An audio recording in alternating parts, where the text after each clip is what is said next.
Buenas Fortress family, this is OP and today I'm going to talk about gear. So let's start with the very basics. This is your gear factory inside your fortress, and when you click on Forge it's going to take you to this page where you can pick and choose what gear you want to forge. The green is very low quality, so it doesn't give us any points, and I'm going to choose that. It's going to give us green and a couple of blues. Now, you want the bar to be full and almost full, then when you create more gear, you have a higher chance of getting a purple or an orange. Now I'm going to switch it up with the blue. If I had more blue, I would possibly be forging a purple, but I didn't. This is just to kind of show you guys as an example how to forge. Now here's some rules, so it just kind of tells you what I just told you, how you get forging points.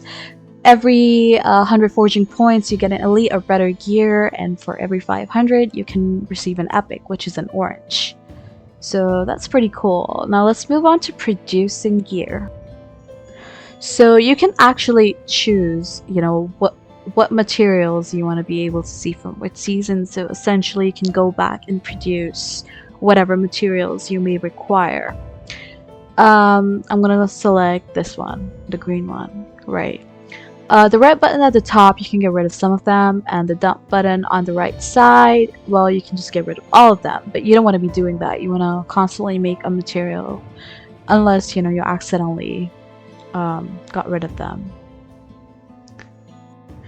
Please keep in mind, I would recommend making one type of material, so you take it to level 10, which is the highest. That gives you a better opportunity to be able to forge, let's say, an orange material or a purple material, so that, and the rest, whatever materials you need to forge your gear, you can exchange with your alliance members in the material exchange. I'm going to talk about that as well. But yeah, this shows the proficiency and stuff. So let's talk about material exchange. Super easy, it's convenient. So this is your exchange hall where you can see, what other alliance members are requesting, or you can request yourself as well. Then you can just click exchange and you're good to go.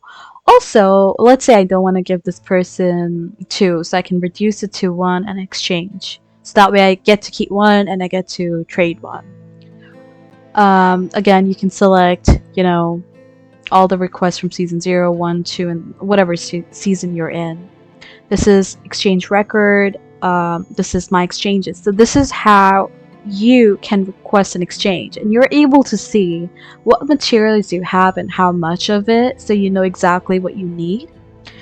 And you can select, and I'm going to choose the orange one because I have 2 of them, and that one I didn't have. So now I can share it. When I click share, it's going to go to my alliance. So whoever's online, let's say they have, that's the material they're forging. They can easily give that to me, and that's a fair trade. Just like that. Someone already exchanged, so I can collect it, so that's perfect. Now, I feel that Gear Pass is really important. It's not even that expensive, and it helps a lot. Like a lot. So you get rare gear more easily, exchange material more easily, and produce materials faster, because it reduces that time and everything for you.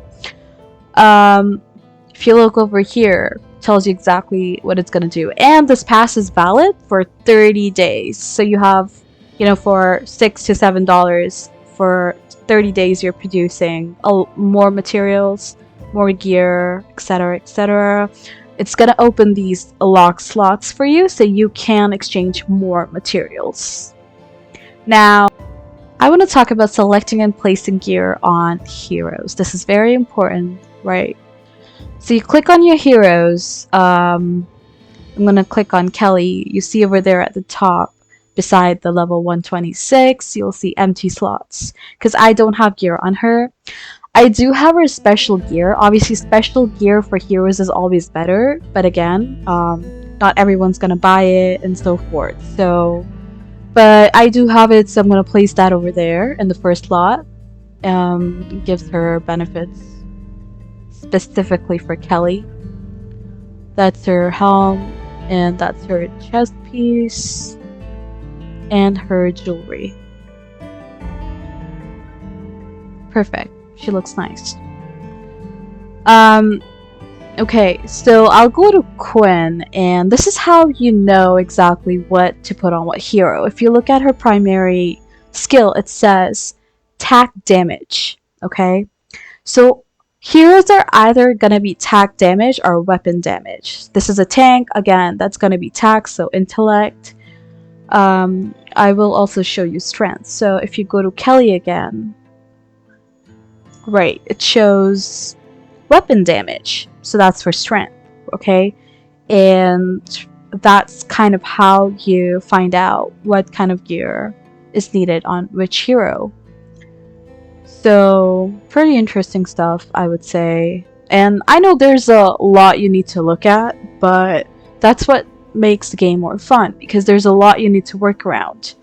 For damagers, I would focus on the first and the last piece first, and for tanks like Roland, the mid two first. All of the pieces are important, but if you're starting out new, and then, you know, what to focus on first.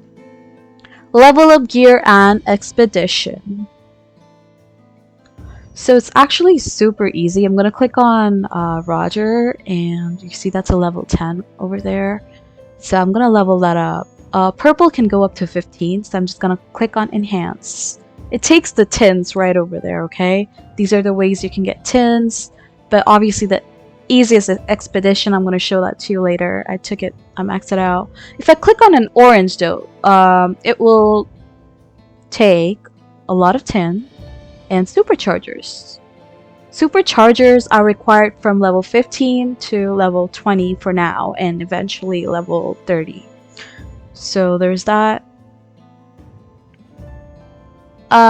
Expedition. This is the mode that gives you these tins and also some gear pieces that can be useful. Just click on it. I believe that's the maximum distance, 2,200, and once you're done, you can just dash, and well, it's going. So you confirm. Now, you can also do like individual to individual if you haven't, you know, reached the maximum level.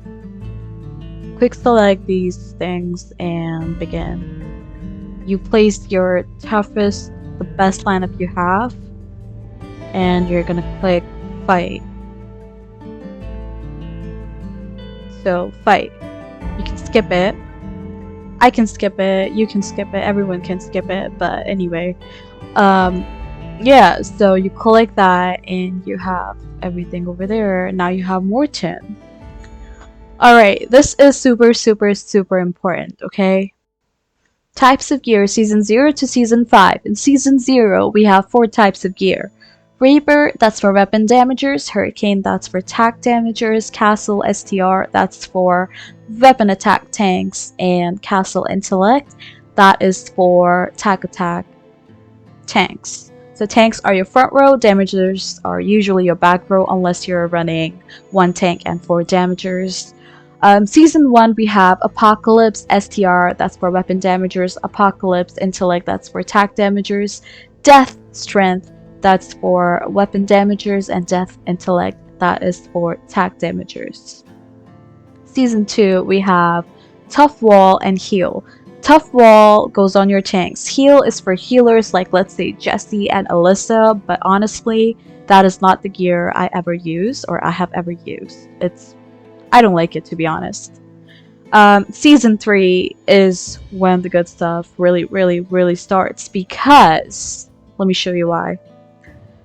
You get Resolute right there. That is the best gear in this game, unless you're using hero-specific gears. Resolute creates this ring-like thing around your waist, and I mean the hero's waist. And it kind of gives you an extra life. Alpha Bless, I use it usually on Mira. I think it's beautiful with Mira. She is a Season 3 hero. You have mental control and self-healing. That's season 4 gear. Mental control is beautiful for tanks. Self-healing, you can use it on a healer. Again, it would depend on your lineups, right? And season 5, super core. Oh my god, I love this gear. And which hero gets it? Obviously, I'll talk about it in another video. But for now, this is it. You can actually read what every gear does when you click on it at the bottom. 2 set, 4 set gear. There will be a part 2 in gear, but for today this is it, and hopefully this was helpful. Thank you for watching.